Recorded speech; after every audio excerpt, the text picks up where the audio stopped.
Magiging problema natin dito, si Admiral dito rin kasi nagpa-perch sa area na yan. So pwede silang maghati dito. Ayan, kagaya nito. Ayan, papasok na siya, oh. Eto, ayan, papasok na si Admiral. Kung gusto ko kasi tag-isa sila dapat dito ng perch. Yan, total dalawa naman yan.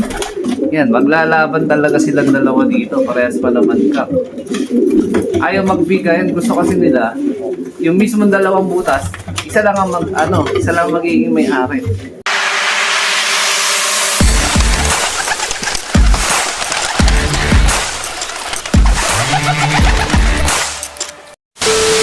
Good day mga ka-EA! Support today's video. So wala naman yung flyers lock natin. Nagpa-low fly tayo ng mga ibon. Kaya lang ang problema, hindi sila nag-low fly. Ayun, na mga mahinang nila lang awit, nakakabisit. So mamaya meron na naman tayong basketing loading ng ating. So sa training natin, basketing ulit. Mamaya parang Lukban Quezon na ata ang possible release. So meron lang akong post sa ating Facebook page ng hingi ako ng opinion regarding kay Frankie Boy natin kung ilipad na ba ulit or i-breed.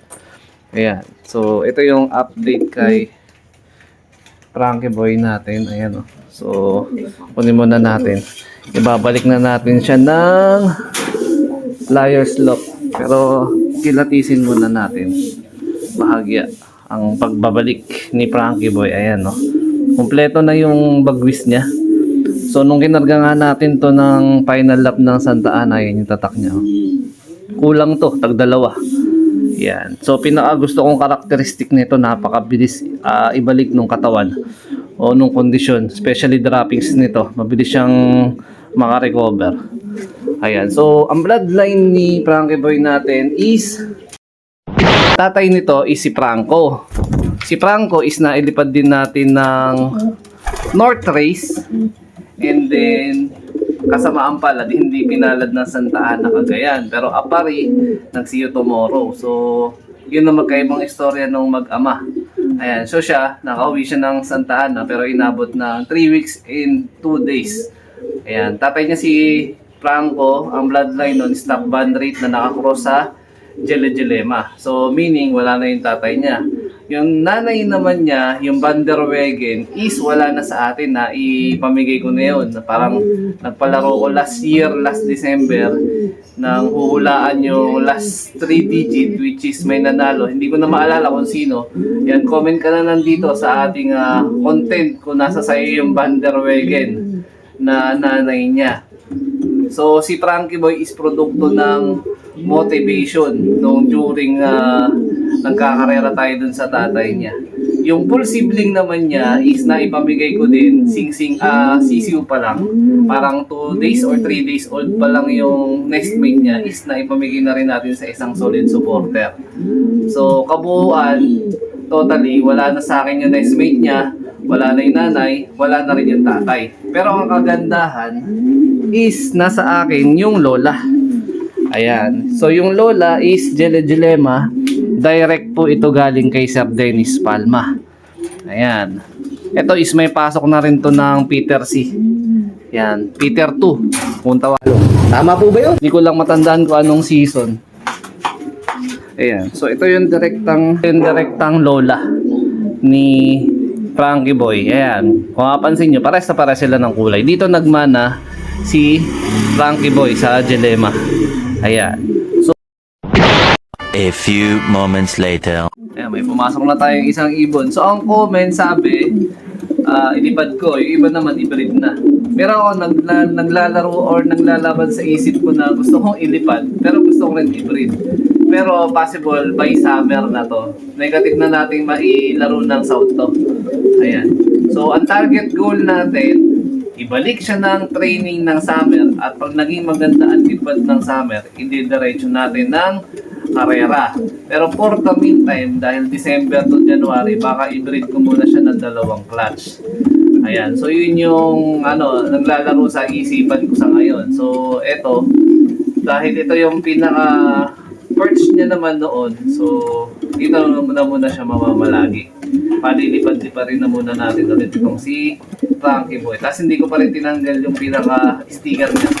Intact pa rin yung sticker. Naku, naipag-away pa dun. Teka lang, awating ko lang ha. Naklas ko muna, inaway niya. So, ang magiging possible na magiging problema natin dito, si Admiral, dito rin kasi nagpa-perch sa area na yan. So, pwede silang maghati dito. Ayan, kagaya nito. Ayan, papasok na siya, oh. Eto. Ayan, papasok na si Admiral. Kung gusto ko kasi tag-isa sila dapat dito ng perch. Yan. Total, dalawa naman yan. Yan, maglalaban talaga silang dalawa dito. Parehas pa naman ka. Ayaw magbigayan. Gusto kasi nila, yung mismong dalawang butas, isa lang magiging may-ari. Ako, awatin muna natin. Delikado to. So, ito yung gusto kong mangyari sa kanila. Maghati sila ng area ng perch. Ang problema, ayan talagang inaagawan niya din eh. Kaya nagpapasukan na pa konti-konti yung mga pinatibad natin. Este yung mga tumambay lang pala sa poste. Ayan. Nakailang awat na ako sa dalawang to. Agresibo pagdating sa teritoryo. Ay yung dalawang magkaribal sa pwesto. Pwede naman kasi silang magbiyak yan. Total, may harang naman. Ayan, pag-isa na lang kayo, huwag na kayo magagawa ng pwesto, mga walang niya kayo. Pinapahirapan niyo pa ako. May stress lang din kayo eh. So, ito yung ating kinakarte sa south. Ayan, isa, dalawa, tatlo. Ayan, tapos may ibabalik ulit tayo na isa pa na na ikakarga mamaya. Ayun parang bola na naman sila pakakulit. Sige. Sige. A few moments later. Magbiyak na lang kasi napakakulit din ito ni Admiral eh. Tigas ng kukote mo eh. Talagang mabubugbugan yan ni Frankie Boy. Malakas din na kakyan eh. Away kayo ng away eh. Magkahawig pa naman kayo. Magkaiba ng kulay. Parehas checkered. Isang red check tsaka isang checkered. Ayan yung mga visit na to. Magbiyak na lang kayo ng pwesto dyan. Ayan hindi nyo eh. 75 years later. Ng teting. Talagang pinasakit ng ulo ng dalawang kak. Yung eksena dun sa may flyers slope. Tinanggal ko na lang muna si Frankie Boy dun. Naiinis na ako dito kay Admiral eh. Ayan tigas ng utak. Ayaw niya talagang magbigay. Samantalang may extra butas naman dito. Ayan, tinakpan ko na lang muna ulit dito. Kasi nakakapagod mag-awat. Ang tagal, paulit-ulit.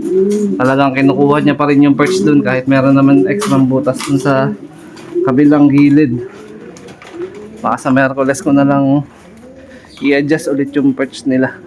Kasi palis na rin ako ng bahay. Tapos ko na ng trabaho. Yung mga ibon natin na pinakawala na yun, nagbabaan na rin dun. Grabe. Talaga nakailang awat ako. Kulang siguro yung 9 o 10 na awat ang ginawa ko dun sa mga ibon na yan. Talagang paulit-ulit talaga niya binalik-balikan tong area na to. Yan, kahit binabalik ko siya dito. Dito pa rin siya nandito. Samantalang dito naman siya original talaga na naka-perch. Kulit na itong ibon natin. Pag ikaw hindi ka nagresulta na maganda, sinasabi ko sa'yo, napakakulit mo.